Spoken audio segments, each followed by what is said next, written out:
Salut à tous, c'est Greg pour l'Actu Gamer. Si t'es fan de jeux vidéo, t'es au bon endroit. Cette semaine, on va parler de Stalker 2 avec The Heart of Chernobyl.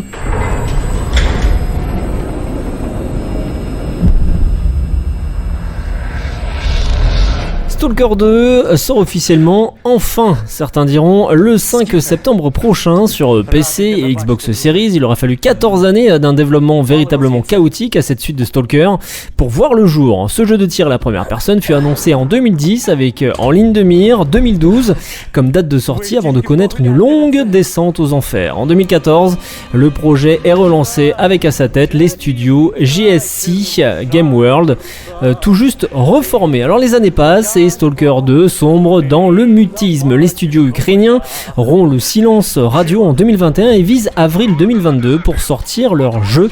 L'invasion de l'Ukraine en février 2022 par les armées russes force GSC Game World à reporter une nouvelle fois leur FPS. Alors le développement se poursuit dans des conditions difficiles courant 2022 face à un conflit qui s'éternise.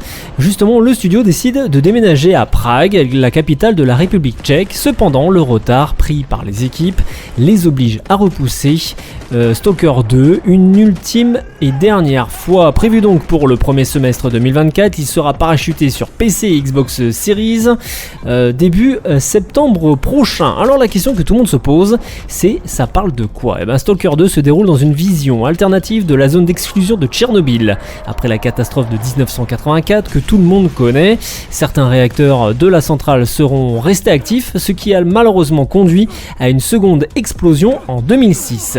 Cette surcouche de radioactivité a généré de nombreuses anomalies dans les environs, faisant émerger des créatures mutantes, mais également des puissants artefacts ayant des propriétés curatives et protectrices très puissantes. Au sein de cette zone particulièrement dangereuse, les Stalkers explorent et partent à la découverte et en quête de ces précieux artefacts. Certains d'entre eux sont solitaires, tandis que d'autres se sont regroupés en factions.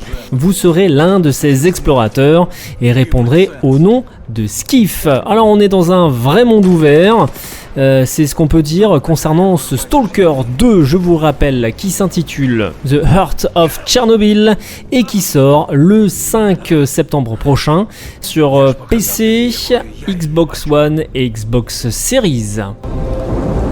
Іди своїм шляхом, і тоді ти зможеш побачити зону по-своєму.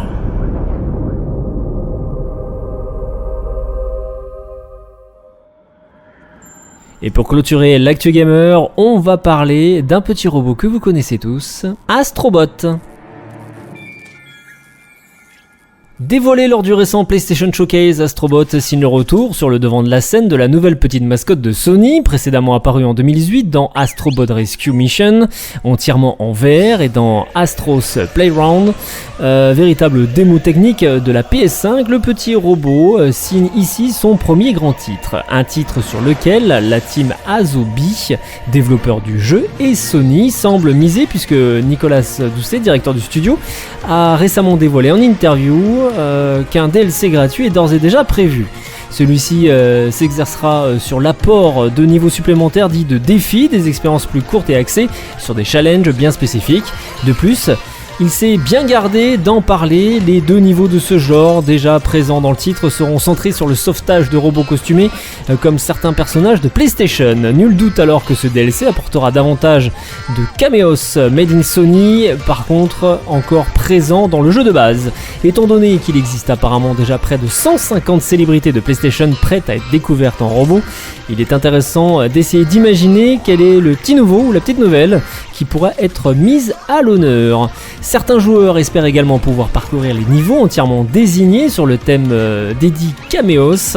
De fait, lorsque l'on parle de robots Kratos et Atreus, visibles dans les trailers du jeu, le développeur préfère rester évasif. Des studios internes semblent même avoir envoyé diverses demandes demandant l'apparition de leur personnage fétiche au sein du titre. Dans la démo présentée lors du Summer Game Fest, il était déjà possible d'apercevoir des stars de PlayStation comme Parappa, Lamy et Ratchet et River, ou encore Jack et Dexter, ou encore les voyageurs de Journey.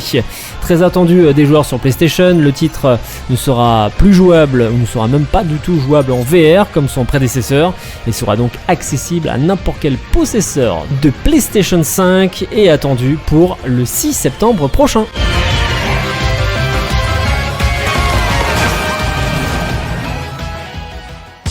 C'était Greg pour l'Actu Gamer, bon game et à la semaine prochaine.